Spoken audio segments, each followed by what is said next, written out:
that Brahman is infinite, and this universe is infinite. The infinite proceeds from the infinite. Then taking the infinitude of the infinite, it remains as the infinite Brahman alone. Om.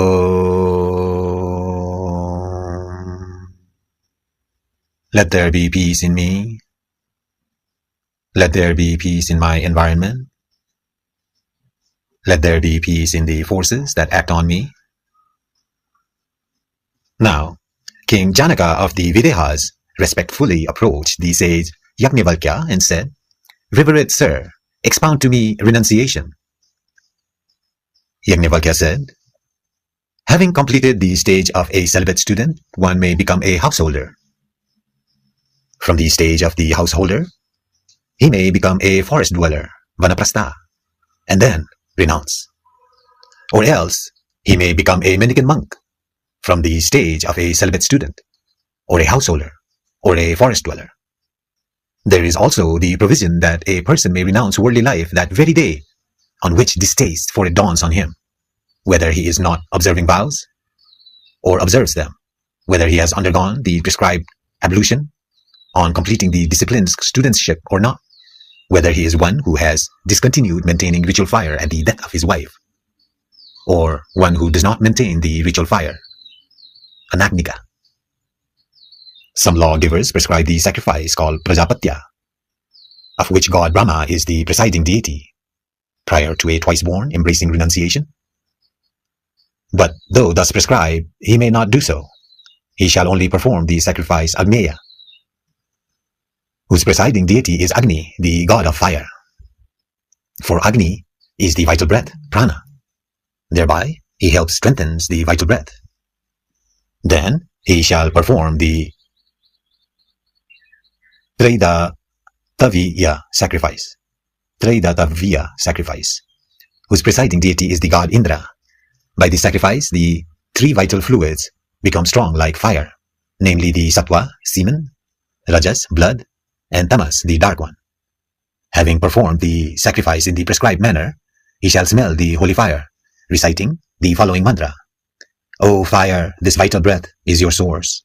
As you are born at the proper time of the year, you put on effulgence. Knowing him, the Atma, your ultimate source, may you merge with prana, your source. May you increase our wealth of transcendent knowledge. So reciting the mantra, he shall smell the fire. This is the source of fire, this vital air. May you go on to fire, your source. Swaha. Thus alone the mantra says. Having procured the holy fire from the house of a well-versed Vedic scholar, in the village he shall be directed to smell the fire as described previously. If he does not get the ritual fire, he may offer oblations in the water, for water is presided over by all the gods. Reciting, I offer the oblation to all the gods, Swaha. He should tender the oblation, and picking up a small portion of the offered oblation, which is mixed with ghee, he shall eat it, as this is beneficial. Before eating the offered oblation, he shall recite the mantra of liberation, namely Om, which he shall realize as the essence of the three Vedas. He shall adore Brahman, existence, knowledge, and bliss, as that connoted by Om. Cutting off the tuft of hair and sacred thread, he shall recite thrice, I have renounced, I have renounced, I have renounced. The royal sage Janaka accepted this elucidation by saying, Indeed, so it is, Reverend Yajnavalkya. Then, prompted by King Janaka, the sage Atri asked Yajnavalkya, how is one without the sacred thread, by wearing which alone he can perform rituals, a Brahmana? Yajnavalkya replied, this alone is his sacred thread, the conviction, that self-effulgent Atma I am. He shall then ceremoniously sip water thrice with the mantra, reach the sea, Swaha, reach the sea, Swaha, reach the sea, Swaha. Having previously discarded his tuft and sacred thread, this is the method to be adopted by those who renounce the world.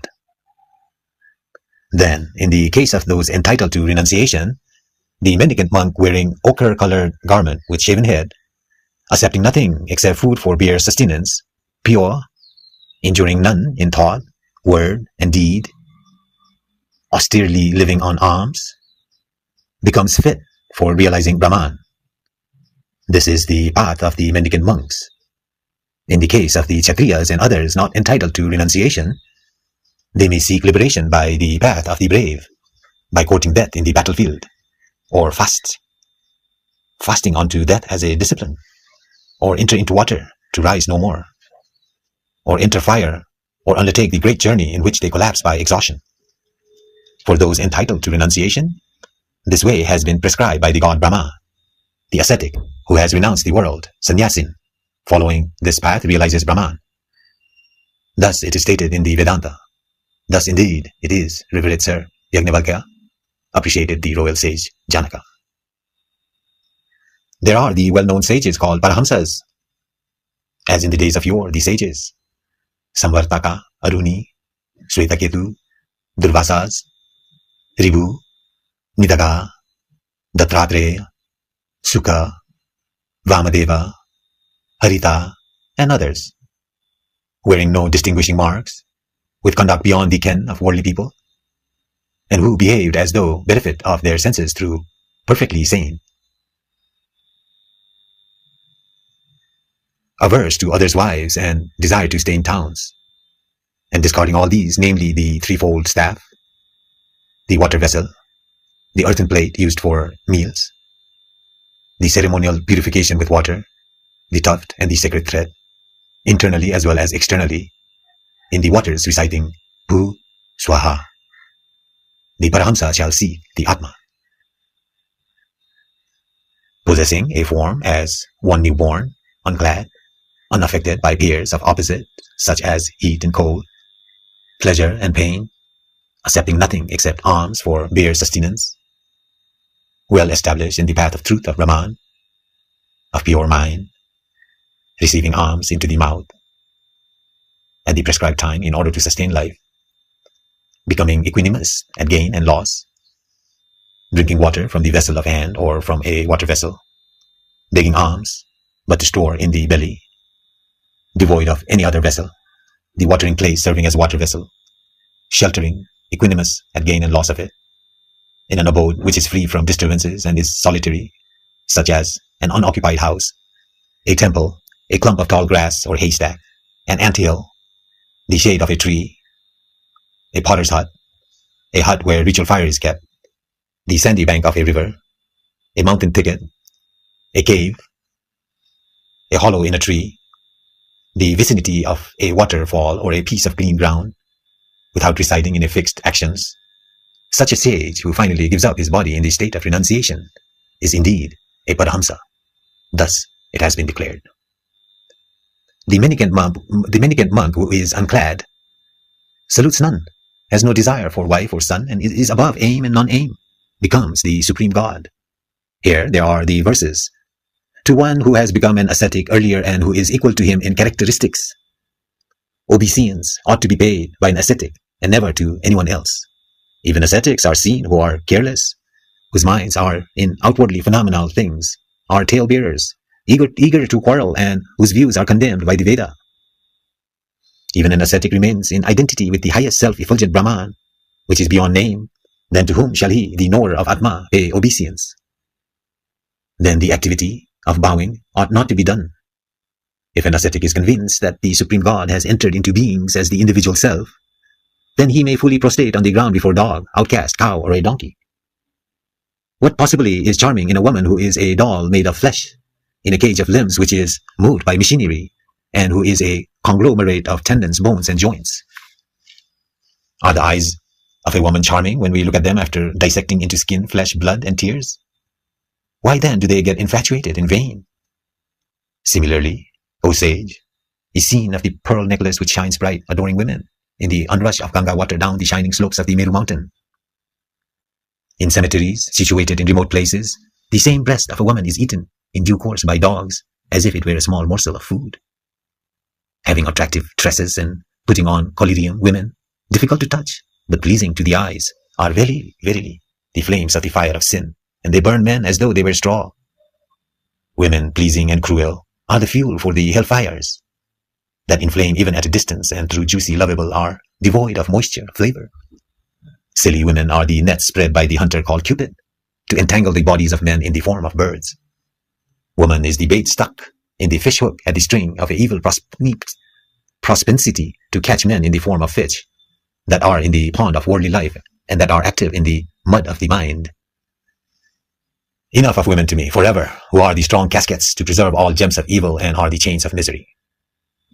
He who has a woman with him has desire for enjoyment. Where is the scope for enjoyment to one who is without woman? Discarding woman is discarding worldly life. One shall be happy after abandoning worldly life. A son unborn worries the would-be parents for long. When obtained in the wombs, he gives trouble due to miscarriage or the pangs of childbirth.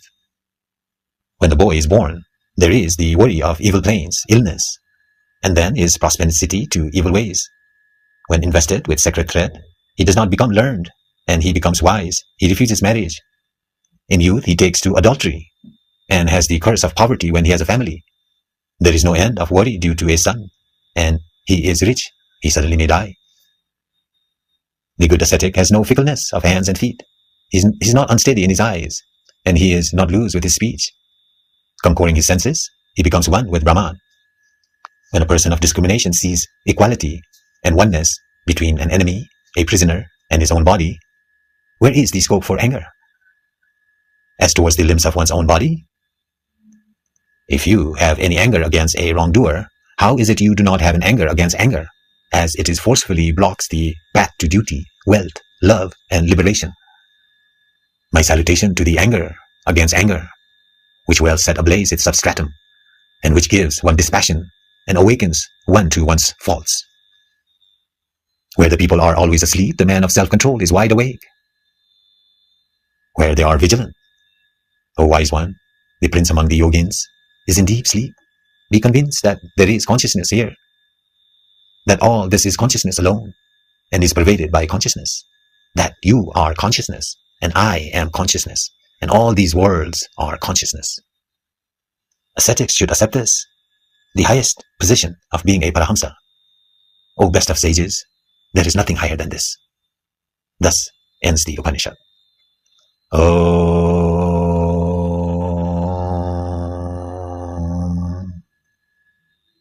That Brahman is infinite, and this universe is infinite. The infinite proceeds from the infinite. Then, taking the infinitude of the infinite, it remains as the infinite Brahman alone. Om. Let there be peace in me. Let there be peace in my environment. Let there be peace in the forces that act on me. Here ends the Yajnavalkya Upanishad belonging to the Shukla Yajurveda.